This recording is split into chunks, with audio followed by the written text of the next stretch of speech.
सबसे पहले तो अपनी समस्त उत्तराखंड की जनता से, विशेषकर मातृशक्ति से मैं धन्यवाद करना चाहता हूँ कि वो मेरी बेटी नहीं है, वो आपकी भी बेटी थी। और जब तक वीआईपी का पता नहीं पड़ा, तब तक आपने इसी तरह संघर्ष करना है और संघर्ष करना है। और जिस तरह से वीआईपी का नाम सरकार द्वारा छुपाया गया है और वीआईपी का नाम अभी तक उजागर नहीं हुआ, और जो उर्मिला राठौर कह रही है, साफ कह रही है कि वह वीआईपी ये थी। तो परसों 11 तारीख को जो बंद का आह्वान किया है, मैं सभी जनता से और व्यापार संघ से ये कहना चाहता हूँ कि आप शांतिपूर्ण ढंग से उस दिन बंद का आह्वान रखिए और मेरी बेटी को न्याय दिलाएं। को जिस तरह से जांच तो एसआईटी ने तो की नहीं उस ढंग से, और जिस ढंग से रिजॉर्ट को तोड़ा गया, रेनो ब्रिज द्वारा तोड़ा गया, तो उसमें बिल्कुल संदेह के घेरे में है कि भाई उसकी कमरे, जिस कमरे में मेरी बेटी अंकिता भंडारी रहती थी, उस कमरे को तो ध्वस्त किया गया। तो उसमें तो कई सबूत मिलते, लेकिन नहीं, उन्होंने जानबूझ के 23 तारीख रात को रेणु बिष्ट ने मुख्यमंत्री के आदेश पर रिजॉर्ट तोड़ा। जैसे मैंने पौड़ी में देखा, भारतीय जनता पार्टी की जो मातृशक्ति है, वो कई जो हमारे जो कांग्रेस के या यूकेडी या निर्दलीय लोगों के पुतले फूँक रहे हैं। तो भाई मैं उन मातृशक्ति से, भारतीय जनता पार्टी की मातृशक्ति से कहना चाहता हूँ कि भाई आपकी बेटी है, आप चाहे किसी भी पार्टी का वीआईपी हो, आपको कम से कम हमारा साथ देना पड़ेगा।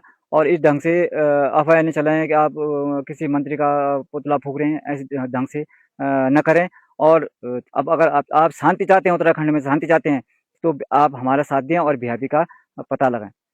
वीआईपी प्रेमचंद अग्रवाल का नतीजा निकल गया, आपको पता ही है।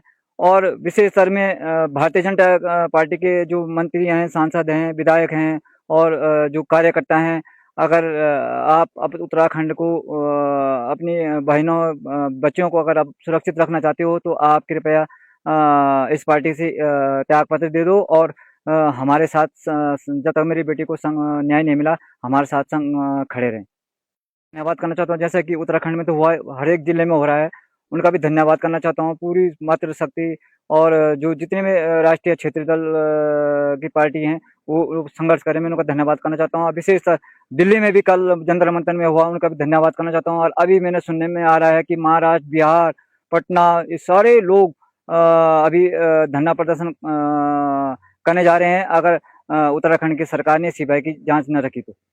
मैं धन्यवाद करना चाहता हूँ, क्योंकि उसको दर्द है कि बच्चे क्या होते हैं।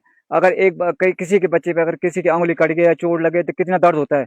उस बहन को भी दर्द है कि भाई अंकिता भंडारी को सही ढंग से न्याय नहीं मिला, इसलिए उन्होंने भारतीय जनता पार्टी से त्यागपत्र दे दिया। तो उर्मिला बहन सीधे सीधे अभी उनको कोर्ट में जाना है, तो जज के आगे अपना बयान वहाँ पे दें, ताकि भारतीय जनता पार्टी को पता पड़े कि भाई वाकई में वीआईपी कौन है, क्योंकि उनका वीआईपी जानबूझ के छुपा रखा है। लोगों से, विशेषकर उन लोगों से कहना चाहता हूँ कि आपकी भी बेटियां हैं, अपनी बेटी में झांक के देखो, तो ऐसा आप क्यों कर रहे हैं? भाई गलती चाहे कोई भी हो, किसी भी पार्टी का हो, उसको सजा तो मिलनी ही मिलनी चाहिए। संगठनों द्वारा 11 तारीख को, 11 जनवरी को जो बंद का आह्वान किया गया, मैं सभी व्यापार संघ और सभी लोगों से कहना चाहता हूँ कि इस दिन बंद का आह्वान शांति ढंग से रखें। और सरकार द्वारा अगर ऐसा सीबीआई की जांच नहीं रखी, तो 11 तारीख के बाद एक उत्तराखंड में जन आंदोलन की प्रक्रिया शुरू हो जाएगी। द्वारा मेरी उत्तराखंड जो मेरी बेटे के लिए न्याय के लिए सड़कों पे निकल चुकी है। अगर सरकार द्वारा, पुलिस द्वारा अगर इन लोगों पे अगर लाठीचार्ज हुआ, तो मैं स्वयं सबसे पहले खड़ा हूँ आगे। भाजपा के लोगों, जैसे मैं कल देख रहा था कि भाजपा के लोग विपक्षी मंत्रियों के पुतले फूंक रहे हैं। क्या रहा था कि भाजपा के लोग कांग्रेस के और यूकेडी और निर्दलीय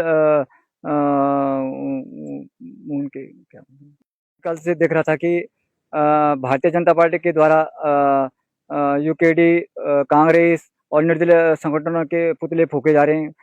आप ही के लोग वीआईपी हैं, और आप ही जो है इन अन्य संगठनों के पुतले फूक रहे हैं। क्यों भाई? आप ही का नारा है, भारतीय जनता पार्टी का नारा है, बेटी बचाओ बेटी पढ़ाओ, तो आप ऐसा क्यों कर रहे हैं?